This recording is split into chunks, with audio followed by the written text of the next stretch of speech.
vendo?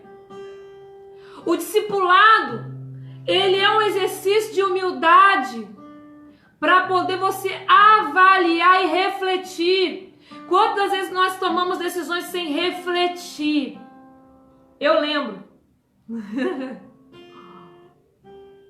Eu lembro de situações que eu estava pronta para tomar decisões. Eu estava pronta para tomar decisões. E aí eu sentei. Eu sou conhecedora da palavra, eu tenho fé em Deus, eu oro, ouço Deus. Mas aí eu sentei com o meu líder, com a minha líder. E eu percebi o volume do meu emocional havia me cegado. Tinha entrado com uma expectativa errada. Eu estava caminhando debaixo de um governo emocional e não fé. E eu fui ajustada e fui alinhada e eu pude refletir. O meu líder, ele não mandou a decisão que eu ia tomar. Ele pediu para mim avaliar. Eu lembro. Esses momentos são divisores de água. Ou você escolhe amadurecer naquela hora, ou você amadurece, ou você perde tudo. Eu lembro quando eu sentava e falava assim, eu vou tomar essa decisão aqui, mas eu preciso de ajuda, me orienta. E a minha líder falava, se você for por esse caminho, você avaliou o que vai acontecer com você, com a sua família, com o seu ministério. E na hora que eu parava e avaliava, eu ficava parada lá. Não, eu não tinha avaliado que a minha decisão ia gerar isso no coração de alguém. Eu não tinha parado para avaliar que a minha decisão ia gerar isso no coração do meu marido, dos meus filhos, filhos físicos, filho espiritual. Discipulado. O discipulado, ele tem autoridade para te tirar do sequestro emocional, do bloqueio de um trauma. O discipulado é um convite a relacionamento. Simples assim. Qual é a expectativa que Deus tem para a sua vida? Qual é a expectativa que você tem ao olhar para o seu líder? Talvez você tenha uma expectativa que precisa ser corrigida. Eu tô aqui para poder apontar para você, avaliar e para você, com o Espírito Santo, corrigir.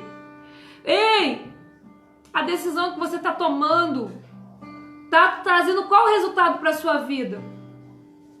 Para a sua vida com Deus, para a sua vida com os seus irmãos, para a sua vida como líder.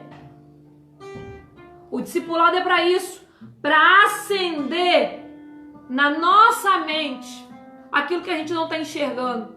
Pense comigo, você está entrando num quarto escuro. Você lembra onde as coisas estão? E você entra.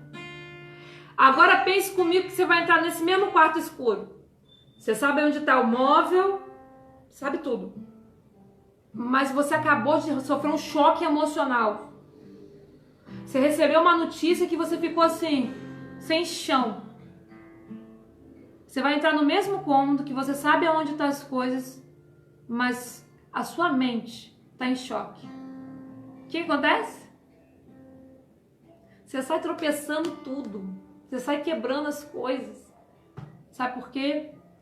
Porque muitas das vezes nós estamos debaixo de sequestro emocional, prisões espirituais, e Deus continua usando homens de Deus, mulheres de Deus, para curar homens de Deus e mulheres de Deus. Eu não sei se você crê, eu creio. Deus continua usando homens de Deus, mulheres de Deus, para curar homens de Deus e mulheres de Deus. Essa palavra, que é a Bíblia do Senhor, é inspirada pelo Espírito Santo. Mas cada letra que foi escrita aqui teve a mão de um homem, uma mão de uma mulher.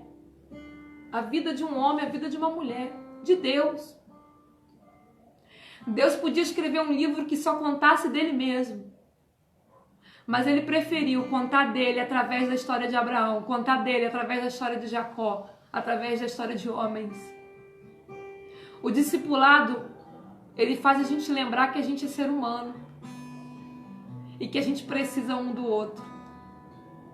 Sem aliança, os projetos dos céus vão falir na nossa direção. Porque promessa tem condicionamento, eu vou repetir. Promessa para realizar tem condicionamento. Se ela não está acontecendo, ou é porque não chegou o tempo de Deus, ou é porque você está dando mais uma volta no deserto, porque você escolheu. E o discipulado é para corajoso. Lembra que eu falei que discipulado é para quem se converteu? Quem tem fé tem coragem para enfrentar os seus medos. Eu me lembro que há mais ou menos 3 semanas atrás eu dei um discipulado para os 12, que eu disse sobre enfrentar os medos. Eu passei as outras semanas orando e Deus começou a trazer experiências comigo e ele no meu quarto, falando dos meus medos. Sabia que os nossos medos estão muito ligados aos valores que a gente dá às pessoas, às coisas? O seu medo fala mais a seu respeito, às vezes até do que aquele que você fala que acredita. Eu vou repetir. Os medos que você e eu temos falam muito mais dos valores que estão aqui do que aquilo que a gente declara que crê. Precisamos avaliar os nossos medos. Você que é homem de Deus, mulher de Deus, e tem expectativas negativas quando entra dentro da igreja, quando vai olhar para uma autoridade eclesiástica, seja líder de célula, seja discipulador, seja pastor, pastora, seja o que for, sabe o que vai te curar? Eu orar no meu quarto sozinha, faz parte. Eu ler a Bíblia, faz parte. Sabe o que faz parte também? Um outro ou o mesmo homem e mulher de Deus sendo usado na sua direção para trazer cura. Amém? Eu quero ler lá para você. Lucas, capítulos 17, versículo 5. Lucas 17, versículo 5. Lembra que o tema é, você já pegou aí? Gerando uma expectativa correta.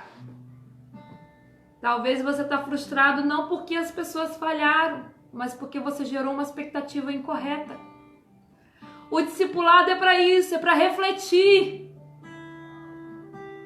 Lucas 17, versículo 5. Vamos ler?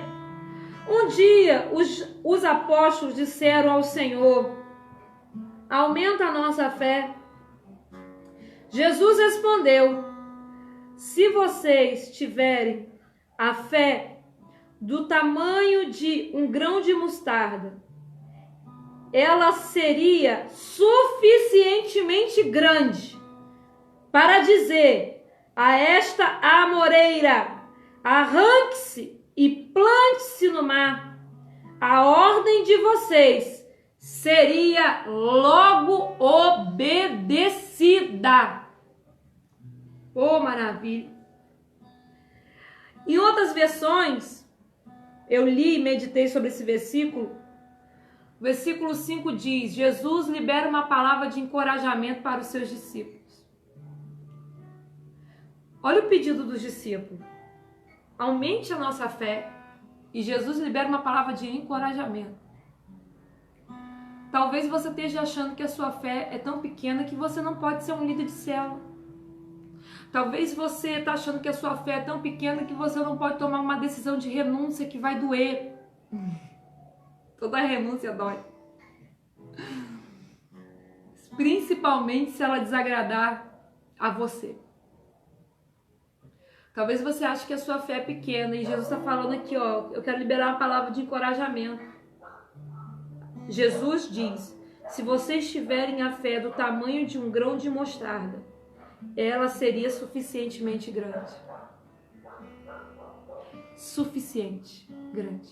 Suficientemente grande. Para dizer a esta amoreira: arranca-se e plante-se no mar. Ó, já viu a árvore se mover? Você já viu a árvore se mover?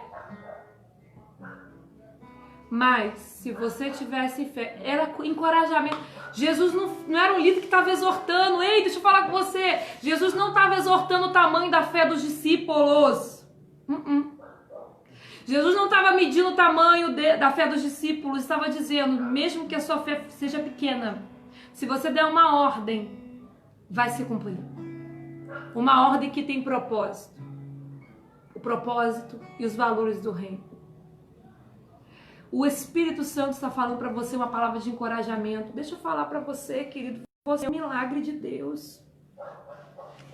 Você consegue entender que nesse tempo você é um milagre de Deus? Ei, avalie. Nós estamos vivendo o quê? A transição de um tempo para outro tempo. E muitos não transicionaram. No meio do caminho, houve interrupções.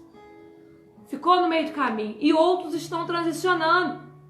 O discipulado quer te dar algumas chaves para você transicionar. Você pode dizer amém aí? Você vai chegar, você vai passar essa fase.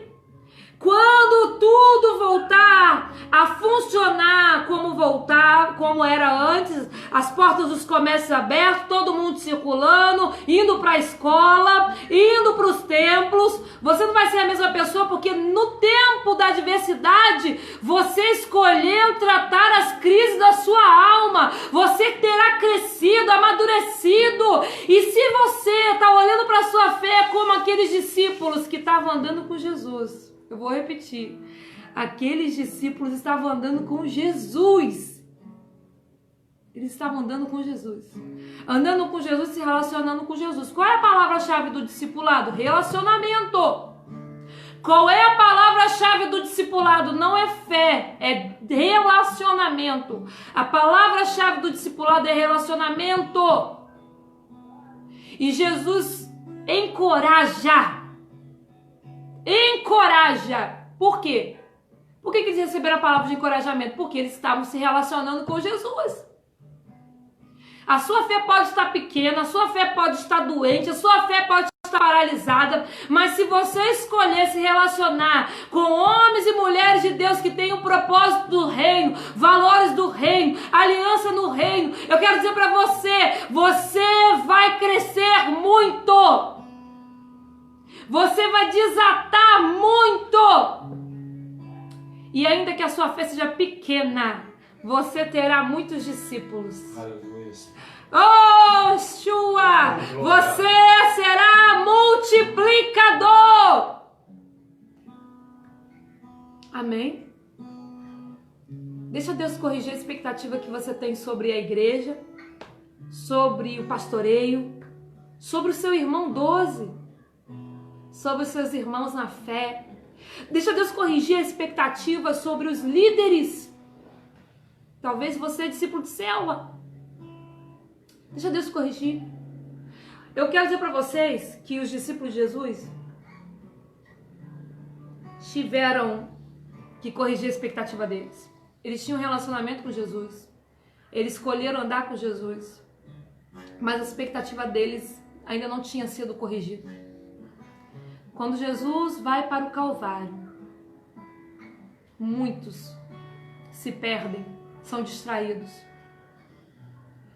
Momentos chaves na história, homens de fé se distraem. Momentos chaves na história, mulheres de fé se distraem. Nós estamos vivendo um momento chave na história de todas as gerações. Todas. É mundial. Se a crise mundial não tem parado, não tem estimulado você para parar, para refletir sobre a sua fé, sobre a sua vida com Deus, você não está aproveitando a oportunidade que você está tendo. Então reflita hoje. Qual a expectativa que Deus tem sobre mim? Qual a expectativa que Deus tem sobre você? Quais expectativas que eu tenho sobre pessoas, sobre discípulos, sobre líderes que precisa ser corrigida? Muito comum é a frase dos homens de fé, que andam com Jesus. Eu estou frustrado. Se Jesus libera uma palavra de encorajamento para aqueles discípulos, é porque faltava coragem. Eu não duvido que você ande com Jesus porque você está desencorajado. Eu não duvido que você ande com Jesus só porque você tomou uma rota aonde você ficou distraído e confuso.